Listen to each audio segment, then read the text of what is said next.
Mangda nenten wenten pialang reng distribusi air minum rikalaning sase Sabah, PDAM Kota Denpasar nicapang pemargin operasi pembersihan instalasi pengolahan air.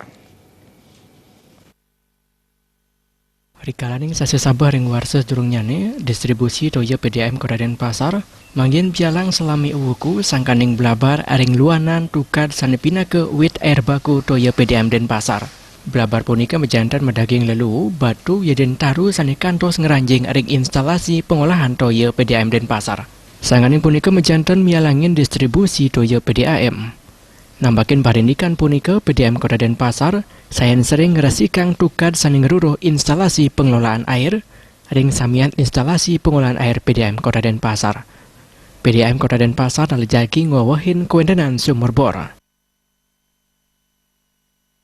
Pengurusan bendung di Waribang untuk membuang pasir-pasir yang terbawa oleh arus aliran air banjir kemarin itu, dan juga kita memasang juga screen di sana untuk penghalang daripada sampah-sampah yang masuk ke inti kita. Nah, itu upaya-upaya kita yang kita lakukan untuk antisipasi banjir ini.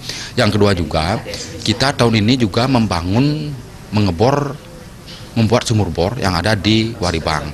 Bila mana nanti aliran air pasokan distribusi produksi kita terganggu yang ada di Waribang, ini sumur bor ini kita bisa manfaatkan. Cuma nantinya sekarang kita ngebor tahun 2018 mungkin pertengahan atau sampai Agustus baru kita bisa manfaatkan airnya itu.